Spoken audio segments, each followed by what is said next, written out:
Hello everyone, welcome to Neso school. हम पढ़ रहे हैं चैप्टर 1 का third topic the age of revolutions 1830 to 1848।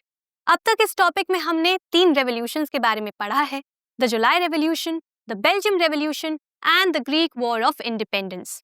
इन तीनों रेवोल्यूशंस को पढ़ने के बाद अब हम आगे बढ़ेंगे और आज के इस लेक्चर में पढ़ेंगे एक ऐसे कल्चरल मूवमेंट के बारे में जिसकी मदद से यूरोप में नेशन का आइडिया क्रिएट हुआ और नेशनल सेंटिमेंट्स भी शेप हुए। हमारे आज के लेक्चर का नाम है romantic imagination and national feeling. तो देख लेते हैं इस लेक्चर के टॉपिक्स। हमारे इस लेक्चर का एक ही टॉपिक होने वाला है जिसका नाम है the romantic imagination and national feeling, जहां पर हम ये पढ़ेंगे कि कैसे रोमांटिक इमेजिनेशन की मदद से नेशनल फीलिंग को डेवलप किया गया यूरोप में। ये टॉपिक आपके चैप्टर में यहाँ से लेकर यहाँ तक और उसके बाद अगले पेज में यहाँ से यहाँ तक दिया गया है। तो बिना किसी देरी के शुरू करते हैं। आगे बढ़ने से पहले सबसे पहले आप सभी का रोमांटिक इमेजिनेशन और नेशनल फीलिंग का मतलब समझना जरूरी है। तो चलिए पहले इन दोनों को समझ लेते हैं और शुरुआत करते हैं रोमांटिक इमेजिनेशन के साथ। हिस्ट्री में रोमांटिक का मतलब होता है आपकी फीलिंग्स, आपके इमोशंस, आपका प्रेम अपने देश के प्रति। वहीं पर इमेजिनेशन का मतलब होता है कल्पना करना। तो रोमांटिक इमेजिनेशन का मतलब क्या है? जब आप अपनी फीलिंग्स के साथ, इमोशंस के साथ, प्रेम के साथ एक ऐसे नेशन की कल्पना करते हैं जिस नेशन में कल्चरल यूनिटी है, तो उसी को हम रोमांटिक इमेजिनेशन कहते हैं। कल्चरल यूनिटी का मतलब क्या है कि एक नेशन के अंदर सभी लोगों की कॉमन आइडेंटिटी है कल्चर के आधार पर, तो इसी को हम रोमांटिक इमेजिनेशन कहते हैं। वहीं पर नेशनल फीलिंग का मतलब क्या होता है?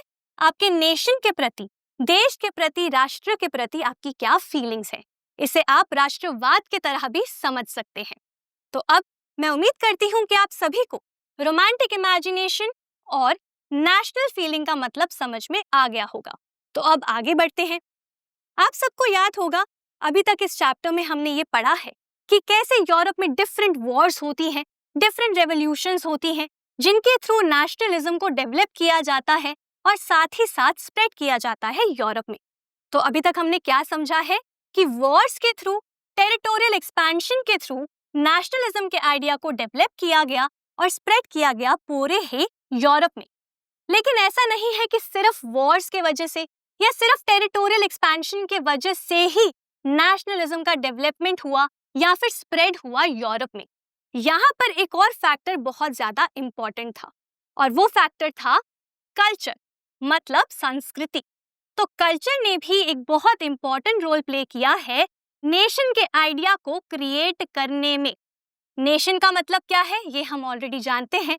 जब एक ही कॉमन आइडेंटिटी रखने वाले लोग साथ में रहते हैं तो वो मिलकर एक नेशन को फॉर्म करते हैं। तो ये जो आइडिया है नेशन का, इसके क्रिएशन में किसका इंपॉर्टेंट रोल रहा है? कल्चर का। अब जब हम बात करते हैं कल्चर की, तो कल्चर में क्या क्या आता है?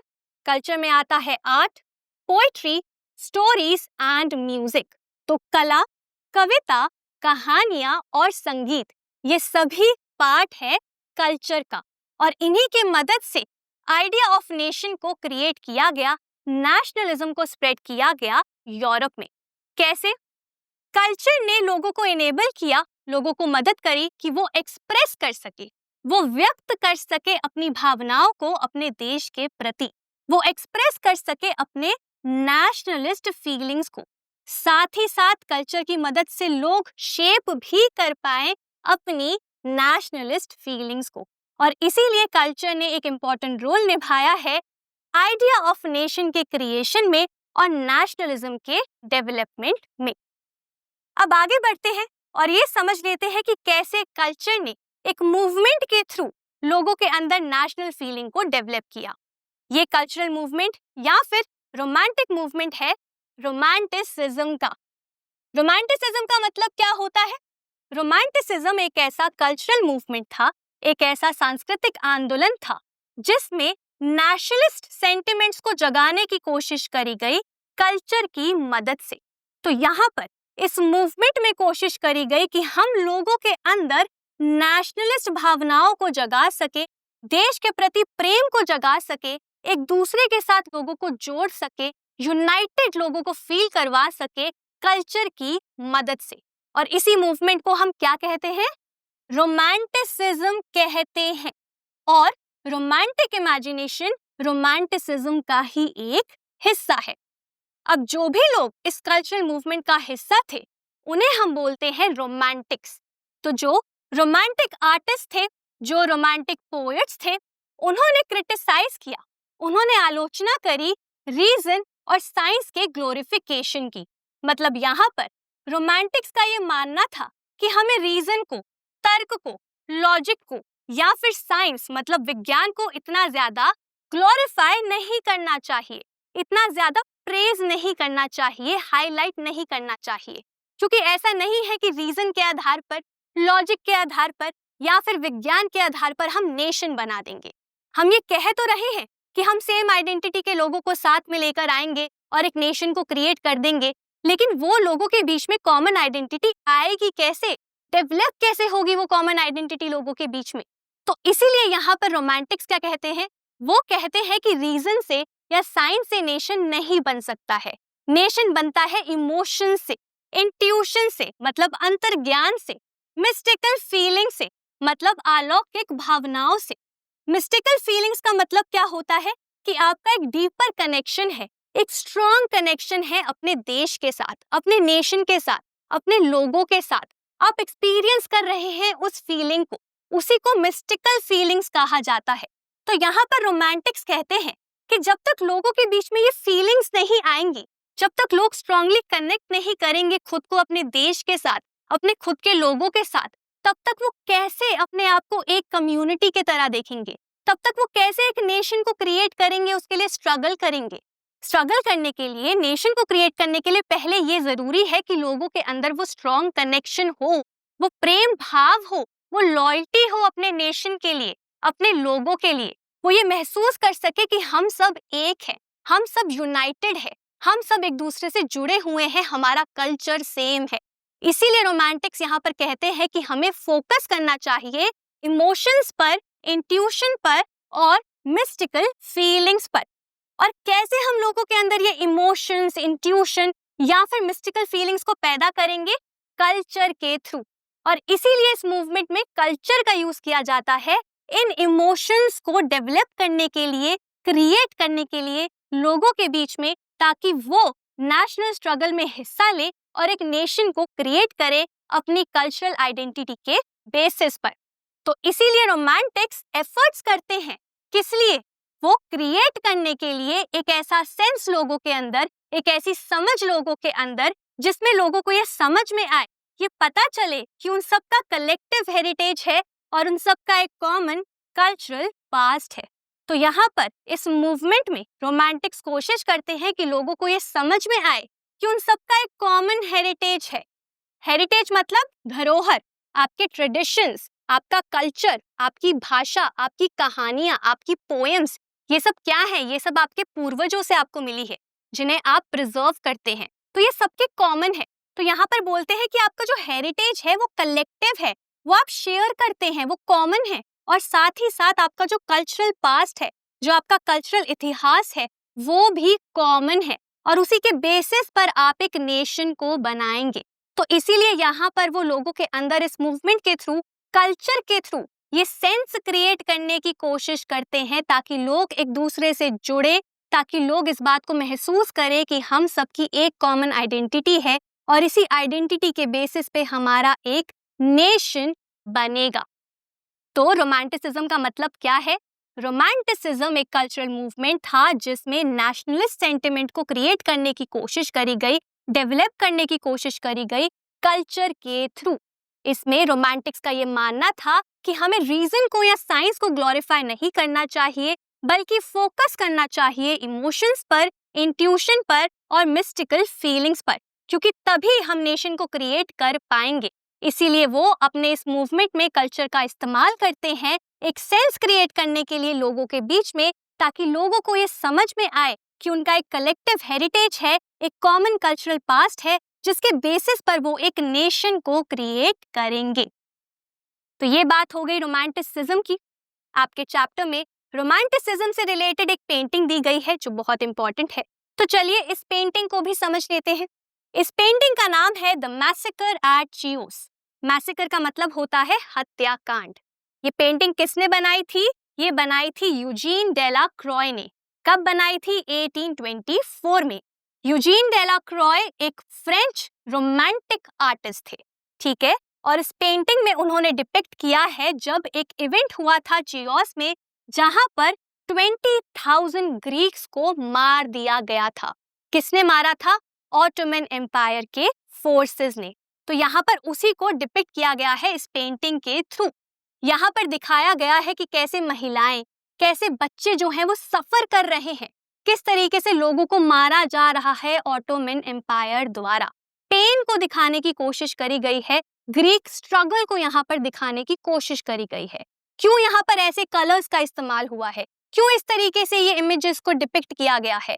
ऐसा इसीलिए क्योंकि यहाँ पर यूजीन चाहते थे कि जो बाकी के यूरोप के लोग हैं उनके अंदर एक सिंपैथी जागे ग्रीस के लिए, उनके अंदर सेंटिमेंट्स, नेशनल भावनाएं जागे ग्रीस के लिए, ताकि वो इस बात को रियलाइज करें कि हमें ग्रीस को बचाना होगा, हमें उनके इस स्ट्रगल में, उनकी वॉर में उनकी मदद करनी होगी। तो लोगों के अंदर सेंटिमेंट्स जगाने के लिए, उनको इंस्पायर करने के लिए, उनके अंदर सिंपैथी को जगाने के लिए इस तरीके की पेंटिंग बनाई गई। और यही बेस्ट एग्जाम्पल है रोमांटिसिज्म का, क्योंकि रोमांटिसिज्म में इसी तरीके से पेंटिंग्स बनाई जाती थी, इसी तरीके से आर्ट का, लिटरेचर का यूज किया जाता था लोगों को इंस्पायर करने के लिए, उनके अंदर नेशनलिस्ट सेंटिमेंट्स को डेवलप करने के लिए। तो अब हमने रोमांटिसिज्म को कंप्लीटली समझ लिया है। अब आगे बढ़ते हैं और एक रोमांटिक जर्मन फिलोसोफर के आइडिया को समझ लेते हैं। इन रोमांटिक जर्मन फिलोसोफर का नाम था योहान गॉटफ्रीड हर्डर। ये कौन थे? ये एक रोमांटिक जर्मन फिलोसोफर थे, ठीक है। अब यहाँ पर क्योंकि ये जर्मन थे तो ये जर्मन नेशन के क्रिएशन की बात करते हैं, ये जर्मन कल्चर की बात करते हैं। ये क्या कहते हैं? ये कहते हैं कि अगर हमें जर्मन नेशन को क्रिएट करना है, अगर हमें जर्मन लोगों के लिए एक नेशन को क्रिएट करना है, तो वो हम कैसे क्रिएट करेंगे? एक कॉमन आइडेंटिटी के बेसिस पे, मतलब कल्चरल आइडेंटिटी के बेसिस पे। उसके लिए जरूरी है कि सब लोग यूनाइटेड हो, सब लोग ये समझे कि हमारा कॉमन कल्चर है। और वो तभी हो पाएगा जब हम ट्रू जर्मन कल्चर को पहचानेंगे, उसे डिस्कवर करेंगे। तो जर्मन नेशन को क्रिएट करने के लिए सबसे पहले हमें डिस्कवर करना होगा ट्रू जर्मन कल्चर को। अब ऐसा उन्होंने क्यों बोला है? क्योंकि उस समय डिफरेंट टेरिटरीज में जर्मन लोग डिवाइडेड थे। तो हर एक जर्मन गांव में अलग तरीके के फोक डांसेस होते थे, अलग लोक नृत्य होता था, अलग तरीके की कहानियां वहां पे बताई जाती थी।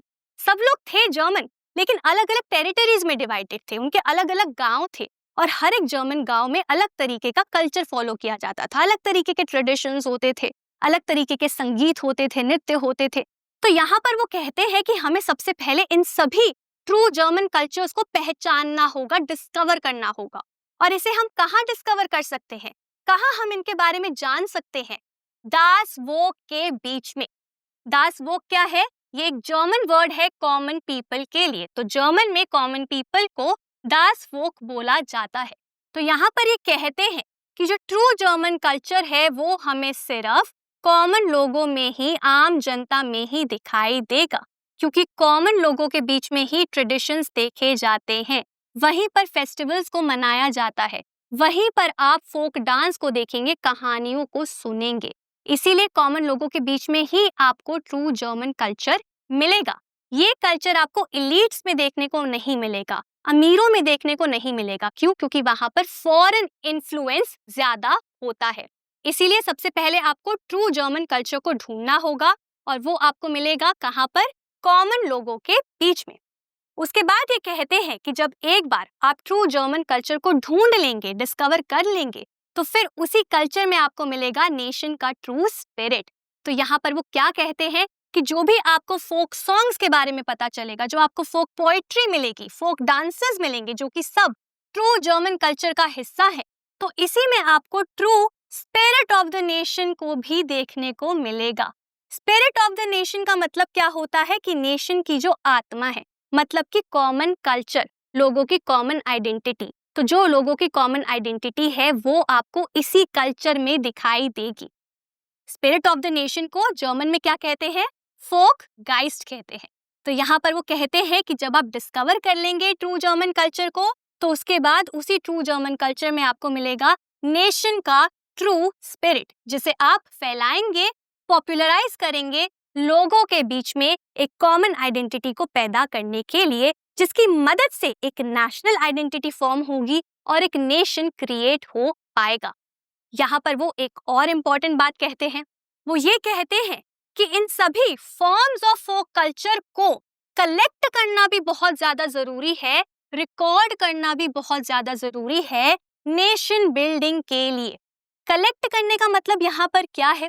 जैसे मैंने अभी आपको बताया कि कैसे उस समय डिफरेंट टेरिटरीज में लोग डिवाइडेड थे, तो सभी विलेजेस में अलग तरीके के फोक कल्चर को फॉलो किया जाता था। अलग अलग कविताएं होती थी, नृत्य होता था, कहानियां होती थी, गांव-गांव में अलग अलग होता था ये सब। तो इसीलिए यहाँ पर ये कहते हैं कि सबसे पहले हमें इन सबको इकट्ठा करना होगा। ये जो हमारे डिफरेंट फॉर्म्स हैं फोक कल्चर के, जर्मन कल्चर के जो डिफरेंट फॉर्म्स हैं, उनको हमें कलेक्ट करना होगा, साथ में लाना होगा, और फिर साथ में लाकर उसे हमें रिकॉर्ड करना होगा, उसके बारे में लिखना होगा। किस में लिखना होगा? स्थानीय भाषा में लिखना होगा, और फिर उसे प्रिजर्व करना होगा। तभी हम क्या कर पाएंगे? नेशन बिल्डिंग कर पाएंगे, तभी हम नेशन को बना पाएंगे। जब तक हम कलेक्ट नहीं करेंगे, प्रिजर्व नहीं करेंगे, उसके बारे में लिखेंगे नहीं, रिकॉर्ड नहीं करेंगे, तब तक हम नेशन को बिल्ड नहीं कर सकेंगे। हमें ये जो डिफरेंट आइडेंटिटीज है लोगों की, उसको कॉमन आइडेंटिटी में बदलना है, ताकि हम उस कल्चरल आइडेंटिटी को, कॉमन आइडेंटिटी को नेशनल आइडेंटिटी में कन्वर्ट कर सके और नेशन को बना सके। और उसके लिए जरूरी है कि सबसे पहले हम सभी फॉर्म्स ऑफ फोक कल्चर को कलेक्ट करें, उनके बारे में लिखें, उनको रिकॉर्ड करें, उन्हीं की स्थानीय भाषा में, लोकल लैंग्वेज में।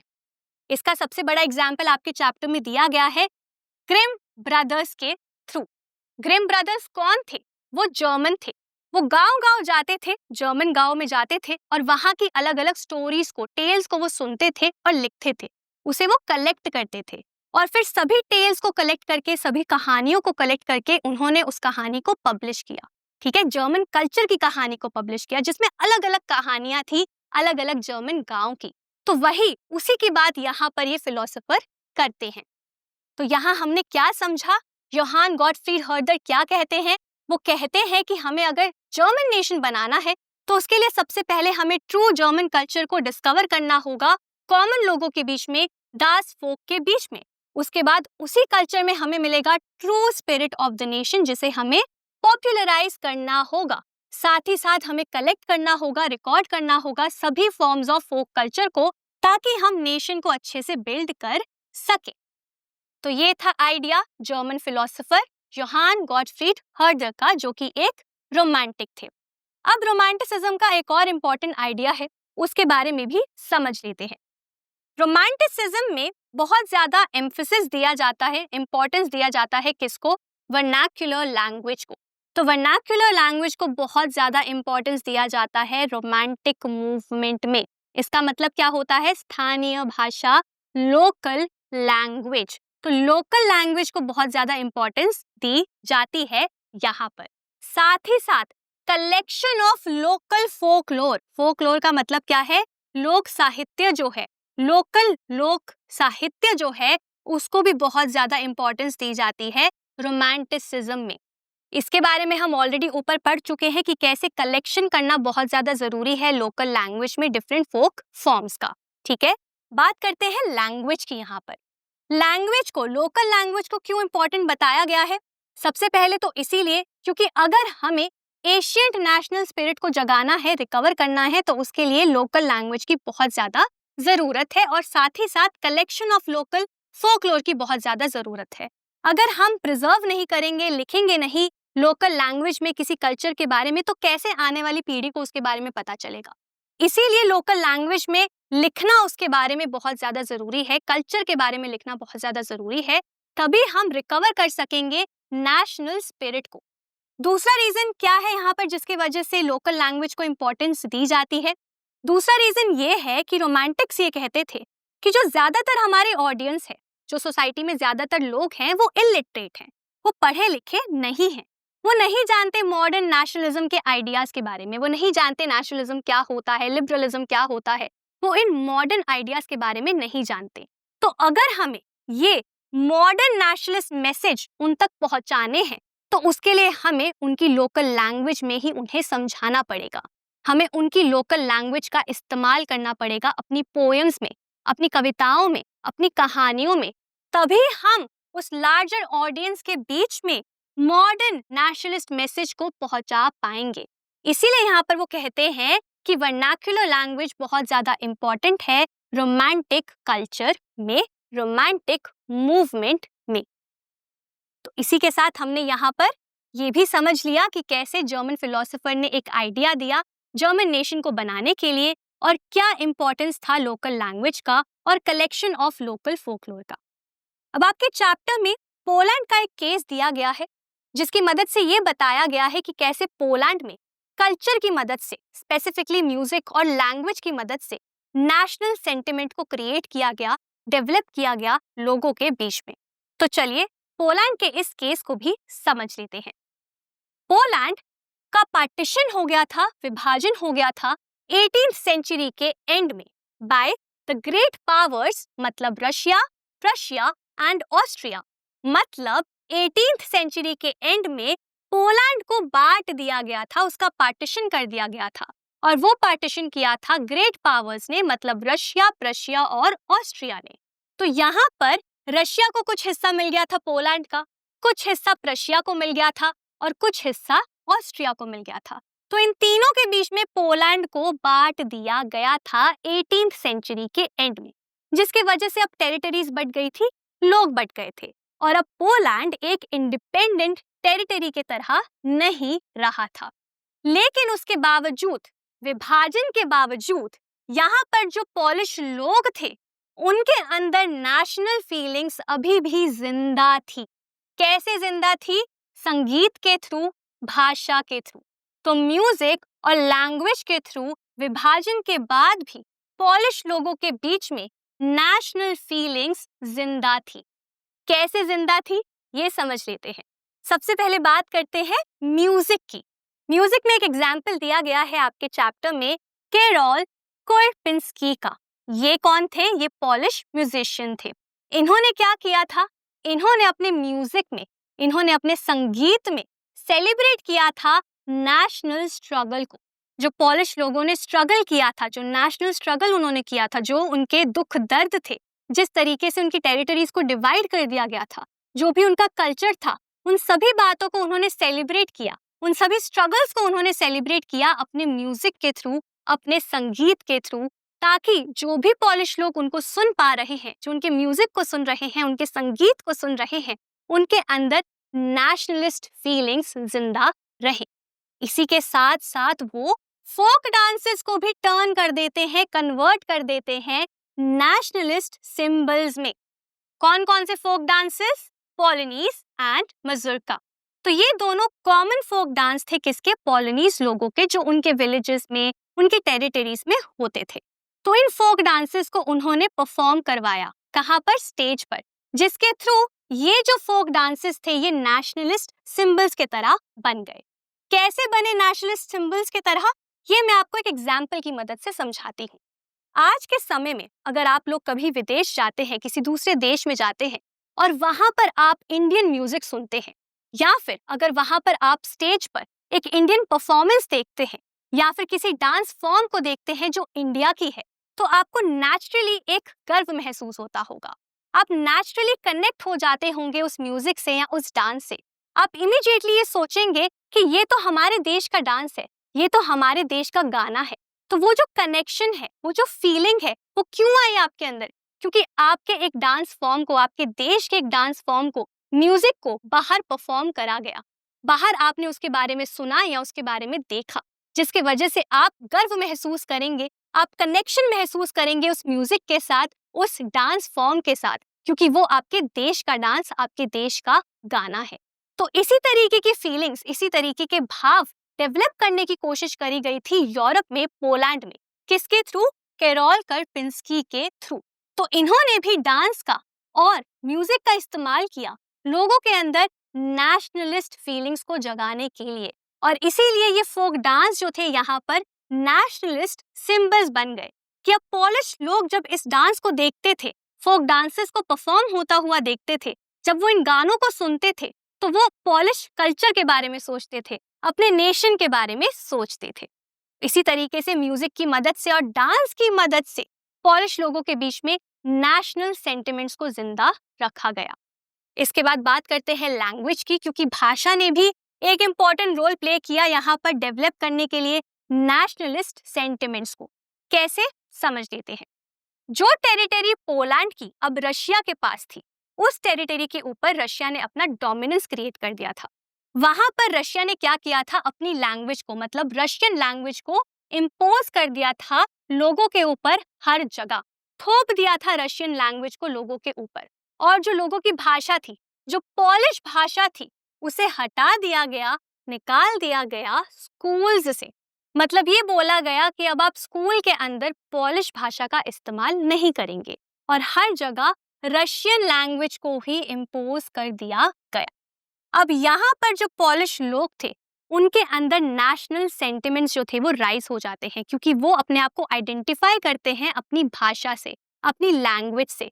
तो जब वो देखते हैं कि किस तरीके से उनकी लैंग्वेज को अटैक किया जा रहा है, उनकी लैंग्वेज को हटाने की कोशिश करी जा रही है, तो वो सभी लोग एकत्रित हो जाते हैं, साथ में आ जाते हैं, यूनाइट हो जाते हैं और इसके अगेंस्ट आवाज उठाते हैं। तो यहाँ पर 1831 में जो पॉलिश लोग थे वो आर्म्ड रिबेलियन छेड़ देते हैं against Russian rule. Armed rebellion का मतलब क्या है, वो रिवोल्ट कर देते हैं हथियारों के साथ। किसके अगेंस्ट? रशियंस के अगेंस्ट। लेकिन फिर इस रिबेलियन को क्रश कर दिया जाता है। लेकिन क्रश होने के बावजूद, रिबेलियन के खत्म हो जाने के बावजूद, जो पॉलिश लोग थे उनके अंदर नेशनलिज्म की भावना अभी भी बहुत ज्यादा हाई रहती है, और वो अभी भी लड़ना चाहते हैं रशियन रूल के अगेंस्ट। इसीलिए इसके बाद जो क्लर्जी के मेंबर्स थे, क्लर्जी मतलब जो हमारे प्रीस्ट थे, जो बिशप्स थे, जो रिलीजियस लीडर्स थे, वो सब मेंबर्स जो हैं पोलैंड के, वो अब क्या करते हैं, वो भाषा का इस्तेमाल करते हैं एक वेपन के तरह, हथियार के तरह, एज नेशनल रेजिस्टेंस। तो नेशनल रेजिस्टेंस के लिए, रशियन रूल के खिलाफ लड़ने के लिए, अपने नेशनल स्ट्रगल के लिए वो लैंग्वेज का इस्तेमाल करते हैं। वो क्या करते हैं, सभी चर्च गैदरिंग्स में और रिलीजियस इंस्ट्रक्शन में वो पॉलिश भाषा का यूज करना शुरू कर देते हैं। तो जो भी चर्च की गैदरिंग होती थी, जो भी रिलीजियस इंस्ट्रक्शंस दी जाती थी, वो अब सब पॉलिश में दी जा रही थी। तो वो कोशिश कर रहे थे पॉलिश को बढ़ाने की और रशियन लैंग्वेज को हटाने की, और वो इसके अगेंस्ट यहाँ पर लड़ रहे थे कि कैसे हमारी भाषा को हटाया गया हमारी ही टेरिटरी से। लेकिन रशियन अथॉरिटीज को ये पसंद नहीं आता है, तो वो क्या करते हैं, वो प्रीस्ट को, बिशॉप्स को या तो अरेस्ट कर लेते हैं, या फिर कुछ लोगों को वो साइबेरिया भेज देते हैं पनिशमेंट के तरह, क्योंकि इन लोगों ने रशियन लैंग्वेज का इस्तेमाल नहीं किया, रशियन लैंग्वेज को प्रीच नहीं किया, पॉलिश को प्रीच किया। लेकिन फिर भी ये जो रेजिस्टेंस है ये चलता रहता है लैंग्वेज के आधार पर। तो यहाँ पर हमें क्या दिखाई दे रहा है कि कैसे जो भाषा थी, जो पॉलिश लैंग्वेज थी, वो एक रेजिस्टेंस का सिंबल बन चुकी थी। किसके अगेंस्ट? रशियन डोमिनेंस के अगेंस्ट। यहाँ पर भाषा के वजह से लोग साथ में आए, भाषा के वजह से लोगों के अंदर नेशनल सेंटिमेंट्स का राइज हुआ, भाषा के वजह से लोगों ने रशियन डोमिनेंस के अगेंस्ट आवाज उठाई। और यहीं से हमें पता चलता है कि कैसे कल्चर ने, लैंग्वेज ने एक इम्पॉर्टेंट रोल प्ले किया है पोलैंड में लोगों के अंदर नेशनल फीलिंग्स को जगाने में, उनके अंदर नेशनलिस्ट सेंटिमेंट्स को डेवलप करने में। तो यहाँ पर हमने पोलैंड का भी ये केस अच्छे से समझ लिया है। आपके एग्जाम की अगर मैं बात करूं तो आपके एग्जाम्स में इस टॉपिक से रिलेटेड कई क्वेश्चंस पूछे जा सकते हैं। आपसे ये पूछा जा सकता है कि रोमांटिसिज्म का मतलब क्या होता है। आपसे 3 मार्क क्वेश्चन में ये पूछा जा सकता है कि कैसे कल्चर की मदद से नेशनल सेंटिमेंट्स का डेवलपमेंट हुआ यूरोप में। जहां पर आप क्या लिखेंगे, जो हमने जर्मन कल्चर का एग्जाम्पल पढ़ा था, आप उसके बारे में लिखेंगे। आपसे ये भी पूछा जा सकता है 3 मार्क क्वेश्चन में कि कैसे लैंग्वेज ने एक इंपॉर्टेंट रोल यहाँ पे निभाया, तो वहां पर आप पोलैंड का एग्जाम्पल लिखेंगे। अगर आपसे 5 मार्क क्वेश्चन पूछा जाएगा कि आप कैसे मानते हैं कि कल्चर के आधार पर लोगों के बीच में नेशनल सेंटिमेंट्स को इंक्रीज किया गया, तो वहां पर आप पोलैंड और जर्मन कल्चर दोनों के ही बारे में लिखेंगे। तो इस तरीके के क्वेश्चंस आपसे पूछे जा सकते हैं और इनके क्या आंसर्स होंगे ये मैंने आपको अभी बता दिया है। तो इसी के साथ हमारा आज का ये टॉपिक, जिसका नाम था the romantic imagination and national feeling, यहीं पर खत्म होता है। मैं उम्मीद करती हूँ ये टॉपिक पढ़ने में आपको मजा आया होगा और सारे ही कॉन्सेप्ट्स यहाँ पर आपको क्लियर हो गए होंगे। आज के लिए बस इतना ही। अब मैं मिलूंगी आपसे अगले लेक्चर में एक नए और इंटरेस्टिंग टॉपिक के साथ। Thank you.